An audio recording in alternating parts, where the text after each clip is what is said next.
কথাটা বলেই মিহির ওয়াশরুমে চলে গেল। মিহির চলে যেতেই সাইফা দরজার কাছে গিয়ে দরজা লক খোলার চেষ্টা করতে লাগলো, কিন্তু খুলতে না পেরে জোরে জোরে ধাক্কাতে লাগলো আর মেঘ আপু আহান ভাইয়া বলে ডাকতে লাগলো। কিন্তু লাউড মিউজিক চলার কারণে ওর চিৎকারের শব্দ কারো কানে গিয়ে পৌঁছল না। রাত সাইফাকে বাড়ির ভেতরে আসতে দেখে ও নিচু ভেতরে চলে আসে। মেয়েটাকে বেশ ভালো লেগেছে ওর, খুব মিশুক স্বভাবের আর দেখতো মাশাআল্লাহ অনেক সুন্দরী। ভাবছে আলিশার বিয়েটা মিটে গেলে সাইফার বাড়ির লোকের কাছে নিজের বিয়ের প্রস্তাব দেবে। রাজ করিডোর দিয়ে যাচ্ছিল, ঠিক তখনই একটা মেলি কণ্ঠের চিৎকার শুনে দাঁড়িয়ে গেল। চিৎকারের শব্দটা অনুসরণ করে একটা রুমের সামনে গিয়ে থেমে গেল। তারপর একটু কৌতূহলী কণ্ঠে জিজ্ঞাসা করলো, কে আছেন এখানে? একটা অপরিচিত ছেলের কণ্ঠস্বর শুনে সাইফা কাঁদো কাঁদো কণ্ঠে বলল, আমি সাইফা, পাত্রীর বোন হই। বাইরে গিয়ে মেঘ অথবা আহার নামের কাউকে পেলে এখানে একটু নিয়ে আসুন প্লিজ, আমি এখানে আটকে গেছি। সাইফার ভয়েস শুনে রাজার চিন্তা একটু অসুবিধা হলো না। ও বাইরে থেকে জোরে দরজা ধাক্কা দিতে দিতে বলল, মিস সাইফা, একদম ভয় পাবেন না, শান্ত হন, আমি কিছু একটা করছি। সাইফা বিরক্তির স্বরে বলল, আরে ধুর, আপনি কিচ্ছু করতে পারবেন না। আহান ভাইয়া অথবা মেঘ আপিকে ডেকে আনেন প্লিজ। কথাটা বলেই সাইফা পাশে তাকাতেই দেখলো মিহির ওয়াশরুম থেকে বের হয়ে রাগী চোখে ওর দিকে তাকিয়ে আছে। মিহিরকে এইভাবে তাকিয়ে থাকতে দেখে সাইফা শুকনো একটা ঠোক গিলল।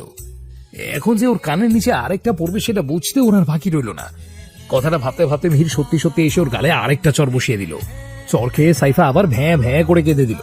মিহির ওর হাত ধরে টানতে টানতে নিয়ে গিয়ে বেডের উপরে বসিয়ে দিয়ে বলল, চুপচাপ এখানে বসে কান্না করবি, এখান থেকে উঠলেই মেরে তোর ঠ্যাং ভেঙে দেবো কিন্তু। কথাটা বলেই মিহির গিয়ে দরজাটা খুলে ফেলল। খুলেই রাজ নামের ছেলেটাকে চোখের সামনে দেখে ওর মাথায় রক্ত উঠে গেল। কিন্তু যতটা সম্ভব নিজের রাগটাকে কন্ট্রোল করে বেশ শান্ত স্বরেই জিজ্ঞাসা করলো, কি ব্যাপার ব্রো, আপনি এখানে? রাজ মিহিরের কথায় পাত্তা না দিয়ে দরজার বাইরে থেকে উঁকি দিয়ে সাইফাকে দেখলো। তারপর উদ্বিগ্ন কণ্ঠে বলল, ওর কি হয়েছে? ওভাবে কাঁদছে কেন? আর এতক্ষণই বা এভাবে চিল্লাচিল্লি করছিল কেন? রাজকে সাইফার জন্য এতটা চিন্তিত হতে দেখে মিহিরের ইচ্ছা করছে এক্ষুনি রাজার মাথাটা ফাটিয়ে দিতে। মিহির নিজেকে সামলে নিয়ে দাঁতে দাঁত চেপে বলল, আসলে ওর শরীরটা একটু খারাপ তো, তাই ওকে বাড়ি যেতে দিনি। আর এই বাচ্চাদের মতো কাঁদছো না তুমি? মিহিরের কথা শুনে রাজ মৃদু চিল্লিয়ে বলল, হোয়াট? শরীর খারাপ মানে কি হয়েছে ওর? কথাটা বলে রাজ দরজা দিয়ে ভেতরে ঢুকতে চাইল, কিন্তু তার আগেই মিহির রাজের সামনে দাঁড়িয়ে শক্ত কণ্ঠে বলল, কারো রুমে ঢোকার আগে তার থেকে পারমিশন নিতে হয়, এইটুকু ভদ্রতা দেখি শেখেননি আপনি।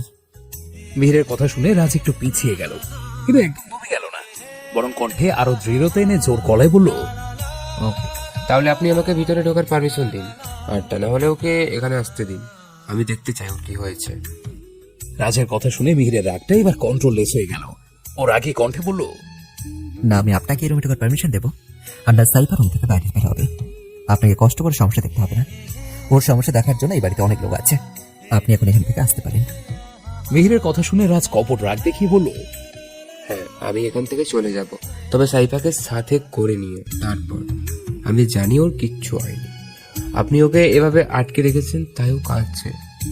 এইবার ভালোই ভালোই বলছি, ওকে আমার সাথে যেতে দিন, না হলে কিন্তু খুব খারাপ হয়ে যাবে। রাজের কথা শুনে মিহির তাচ্ছিল্য হেসে বলল, খারাপ হয়ে যাবে? কি খারাপ হবে শুনি? রাজ দাঁতে দাঁত চেপে বলল, আপনাকে আমি পুলিশে দিব। এভাবে একটা মেয়েকে আটকে রাখার শাস্তি কি জানেন? মিহির রাজের দিকে একটু এগিয়ে গিয়ে তীক্ষ্ণ কণ্ঠে বলল, হ্যাঁ, খুব ভালো করেই জানি, কিন্তু আপনি বোধহয় এটা জানেন না যে আমি কে। জানলে আমার সামনে দাঁড়িয়ে এসব কথা বলার সাহস পেতেন না। রাজ ভ্রু কোঁচকে বলল, কে আপনি? মিহির একটা শয়তানি হাসি দিয়ে বলল, সেটা আপনার না চলবে চলবে, শুধু এটা জেনে রাখুন, আজকে আপনি একটা ভয়ঙ্কর অপরাধ করে ফেলেছেন। আমার খুব মূল্যবান একটা জিনিসকে স্পর্শ করেছেন, যেটা আমার একদমই সহ্য হয়নি। আপনি অভিপ্রর ভাই দেখে আজকে আপনি বেঁচে গেলেন, তা নাহলে আপনার জায়গায় যদি অন্য কেউ হতো, তাহলে এতক্ষণে তাকে মেরে পার্সেল করে যেখান থেকে এসেছে সেখানেই পাঠিয়ে দিতাম। মিহিরের কথা শুনে রাজ প্রশ্নসূচক দৃষ্টিতে মিহিরের দিকে তাকিয়ে আছে। ও এটা মনে করার চেষ্টা করছে কখন মিহিরের মূল্যবান জিনিস স্পর্শ করেছে।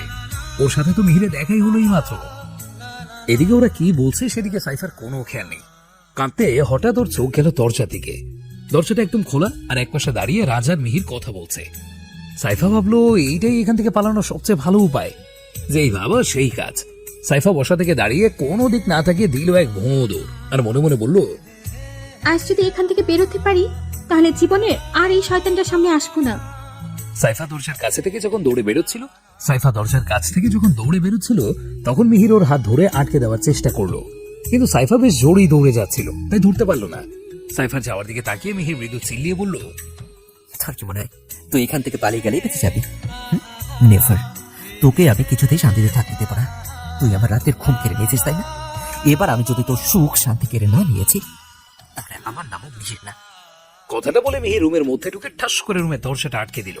আর রাত সেখানে বোকার মতো দাঁড়িয়ে সাইফার যাওয়ার দিকে ড্যাব ড্যাব করে তাকিয়ে রইল। আজকে হিয়ান আর আলিশার বিয়ে।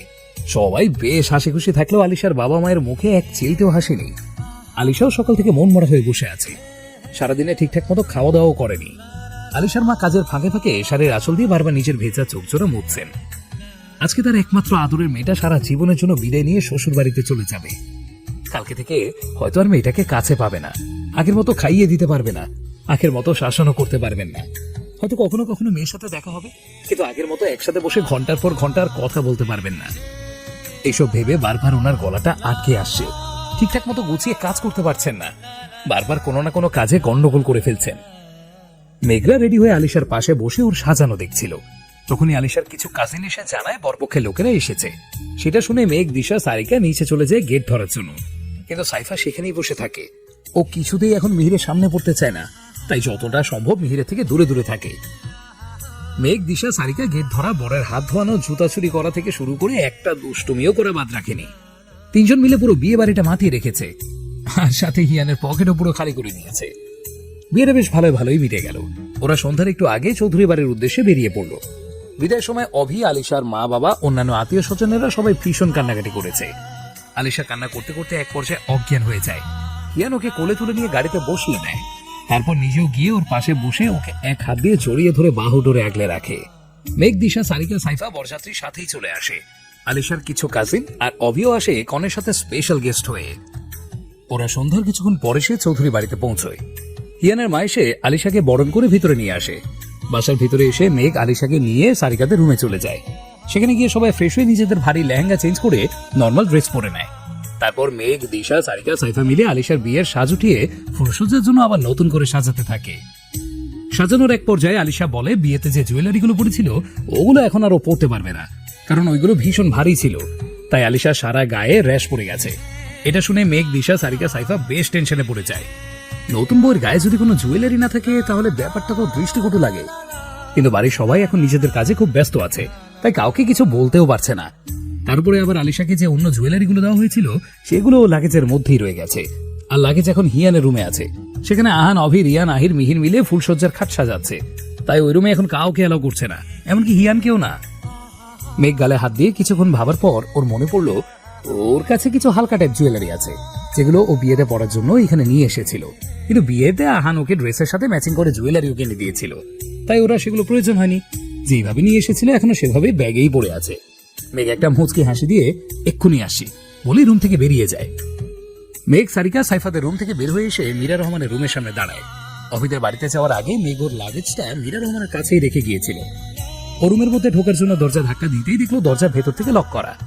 দরজা লক দেখে মেঘের ভ্রু কুঁচকে এলো। এখন তো এই রুমে কারো থাকার কথা না, কারণ মেঘ যখন করিডোর দিয়ে আসছিল তখন মীরা রহমান আর আজম রহমান দুজনকেই নিচে ড্রয়িং রুমে দেখেছে। ওনারা যদি না থাকে তাহলে কে থাকতে পারে? যে থাকে থাকুক, তাতে মেঘের কি? ও শুধু ভেতরে ঢুকে জুয়েলারিগুলো নিয়ে আবার চলে যাবে, সেটা ভেবে মেঘ দরজায় নক করলো। প্রথমবার দরজায় নক করায় ওদিক থেকে কোনো রেসপন্স এলো না, কিন্তু দ্বিতীয়বার নক করতেই দরজাটা খুলে গেল। মেঘ তাকিয়ে দেখলো ওর সামনে জেরিন দাঁড়িয়ে আছে। জেরিনের চোখে মুখে স্পষ্ট রাগের ছাপ।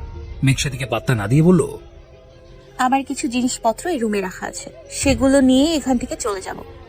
মেঘ কথাটা বলে জেরিনকে সাইড কাটিয়ে রুমের মধ্যে ঢুকে গেল।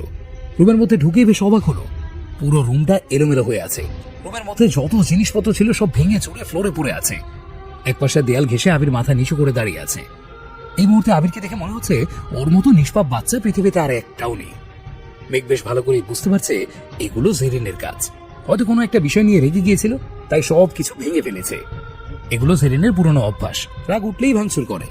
এত লোকের চিৎকার চেঁচামেচির জন্য বাড়ির কেউ হয়তো এসব ভাঙার সাউন্ড শুনতেই পায়নি। মেঘ বিরক্তিকর একটা নিঃশ্বাস ফেলে ফ্লোরে পড়ে থাকা ওর লাগেজটার কাছে গেল। তারপর সেটা সোজা করে দাঁড় করিয়ে টেনে বেডের উপরে তুলল। জেরিন যে এখনো মেঘের দিকে অগ্নি দৃষ্টিতে তাকিয়ে আছে সেটা মেঘ ভালো করেই বুঝতে পারছে, কিন্তু ও সেদিকে না তাকিয়ে নিজের মতো কাজ করে যাচ্ছে। মেঘ যখন লাগেজটা খুলে সামনের দিকে একটু ঝুঁকে জুয়েলারিগুলো বের করছিল তখন অসাবধানতা বশত গলার কাছ থেকে ওর ওড়নাটা সরে যায়, আর সাথে সাথে আহানের দেওয়া আসে এ অক্ষরের লকেট বেরিয়ে আসে। এটা এতদিন মেঘ ওড়নার আড়ালে লুকিয়ে রাখতো, আর না হলে লকেটটা ঘুরিয়ে ঘাড়ের দিকে চুলের নিচে রেখে দিত। কাজ করতে করতে যখনই মেঘের খেয়াল হলো ওর লকেটটা বেরিয়ে গেছে, তখনই ও সোজা হয়ে দাঁড়িয়ে লকেটটা আবার আড়াল করতে নিলেই জেরিন এসে খপ করে ওর হাত ধরে ফেললো। জেরিন এসে এইভাবে হাত ধরে মেঘ একটু হকচকিয়ে উঠল। মেঘ ভ্রু কোঁচকে বলল, এটা কোন ধরনের অসভ্যতা? তুই এভাবে আমার হাত ধরেছিস কেন? জেরিন দাঁত খটমট করে বলল, অসভ্যতার তো কিছুই দেখিসনি, এইবার দেখবি। হাতটা সরা, দেখি তো এভাবে চোরের মতো কি লুকাচ্ছিলি। মেঘ শক্ত কণ্ঠে বলল, যাই লুকাই না কেন, সেটা আমি তোকে দেখাতে বাধ্য নই। আমার হাতটা ছাড় বলছি। বলেই মেঘ জেরিনের হাতটা ওর হাতের উপর থেকে সরানোর চেষ্টা করলো, কিন্তু সরাতে যাবে তার আগেই জেরিন লকেটের উপর থেকে মেঘের হাতটা সরিয়ে ফেললো। আর লকেটের উপর এ লেখা দেখে জেরিন হিংস্র বাঘিনী হয়ে গেল। মেঘ জেরিনকে আরো কিছু বলতে যাবে, তার আগেই জেরিন ওকে গায়ে সর্বশক্তি দিয়ে একটা ধাক্কা দিল। এত জোরে ধাক্কা দেওয়ায় মেঘ তাল সামলাতে না পেরে ফ্লোরে ভাঙা কাঁচের উপরে পড়ে গেল। পড়ে গিয়ে ওর মাথা গিয়ে একটা কেবিনেটের সাথে বাড়ি খেল। সাথে সাথেই ওর মাথার এক অংশ কেটে ব্লিডিং হতে লাগলো। জেরিন চিল্লিয়ে বলল, নির্লজ্জ মেয়ে একটা, তোর লজ্জা করে না অন্যের বড়ির দিকে নজর দিতে? তোর সাহস হয় কি করে আমার আবিরকে রুম ডেটের অফার দেওয়ার? আজকে তো তোকে মেরেই ফেলবো। কথাটা বলেই জেরিন ফ্লোর থেকে ভাঙা কাঁচের ফুলদানি উঠিয়ে মেঘের দিকে এগিয়ে গেল। এদিকে মেঘের মাথা দিয়ে গল গল করে রক্ত পড়ছে, শরীরে ভাঙা চোরা কাঁচের অংশ ঢুকে গেছে, ওর দম নিতে কষ্ট হচ্ছে। তাও জেরিনকে এগিয়ে আসতে দেখে মেঘ ওঠার চেষ্টা করতে লাগলো। ঠিক তখনই জেরিন এসে ওর পিঠের উপরে ফুলদানিটা ছুঁড়ে মারলো, আর মেঘ আবার উপর হয়ে পড়ে গেল। ওর মুখ থেকে গল গল করে রক্ত বের হতে লাগলো। মেঘ আর যন্ত্রণা সহ্য করতে না পেরে হাউমাউ করে কেঁদে দিল। আবির দূরে দাঁড়িয়ে দাঁড়িয়ে বাঁকা হাসছে। মেঘকে এইভাবে কষ্ট পেতে দেখে ওর মনে একটা পৈশাচিক আনন্দ হচ্ছে। সেই দিনের থাপ্পড়গুলোর প্রতিশোধ নিচ্ছে ও। জেরিন এসে মেঘের বাহু দাঁড় করিয়ে বলল, তোর এই ভালো মানুষের মুখোশটা আমি সবার সামনে টেনে ছিঁড়ে ফেলবো। তুই যে কতটা নোংরা একটা মেয়ে সেটা আজকে সবাই নিজের চোখে দেখবে। কথাটা বলেই জেরিন মেঘের হাত ধরে টেনে হিঁচড়ে নিয়ে যেতে লাগলো। রুম থেকে বের হওয়ার আগে জেরিন ড্রেসিং টেবিলের উপর থেকে নিজের হ্যান্ডব্যাগটা সাথে করে নিয়ে নিল। আবিরও জেরিনদের পেছনে পেছনে যেতে লাগলো। মেঘ ঠিক করে দাঁড়াতেই পারছে না, ওর সারা শরীরে রক্তের দাগ, কপালের কাটা জায়গাটা থেকে রক্ত পড়ে পুরো চেহারাটা লাল হয়ে গেছে। জেরিন মেঘকে টানতে টানতে সিঁড়ির কাছে নিয়ে এসে জোরে ধাক্কা দিল। আবির ভাবতেই পারেনি জেরিন এমন একটা কাজ করবে। ও স্তব্ধ হয়ে সেখানেই ধপ করে বসে পড়ে। মেঘের আসতে দেরি হচ্ছে দেখে সাইফা রুমের বাইরে এসেছিল মেঘকে খোঁজার জন্য। ঠিক তখনই দেখলো মেঘের নিস্তেজ শরীরটা সিঁড়ি দিয়ে গড়িয়ে নিচে পড়ে যাচ্ছে। সাইফা জোরে আপি বলে একটা চিৎকার দিল। ওর চিৎকারে পুরো বাড়ি শুদ্ধ মানুষ সব স্তব্ধ হয়ে গেল। সাইফা চিৎকারটা দিয়ে জোরে দৌড় দিল মেঘকে ধরার জন্য, কিন্তু ও সিঁড়ি দিয়ে দৌড়ে নামার আগে মেঘের রক্তাক্ত শরীরটা গিয়ে হিয়ানের পায়ের সামনে পড়লো। হিয়ান সিঁড়ি দিয়ে ফোনে কথা বলতে বলতে উপরে উঠছিল। মেঘকে এইভাবে পড়তে দেখে ওর হাত থেকে ঠাস করে ফোনটা পড়ে যায়, আরো বাকশূন্য হয়ে হাঁটু ভেঙে মেঘের সামনে বসে পড়ে। সাইফা জোরে দৌড় দেওয়ার কারণে অর্ধেক সিঁড়ি আসতেই ব্যালেন্সলেস হয়ে নিজেও সিঁড়ি দিয়ে পড়ে যায়। ওর মাথার পেছনে আঘাত লেগে রক্ত বের হতে থাকে। বাড়ির সব মানুষ স্তব্ধ হয়ে দাঁড়িয়ে আছে। কয়েক সেকেন্ডের মধ্যে কি থেকে কি হয়ে গেল কেউই বুঝতে পারলো না। সবাই শুধু তাকিয়ে তাকিয়ে দেখা ছাড়া আর কিছুই করতে পারলো না।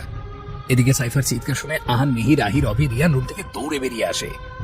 ওরা সিঁড়ি দিয়ে দৌড়ে নামতে যাবে তার আগে ওদের পা থেমে যায়।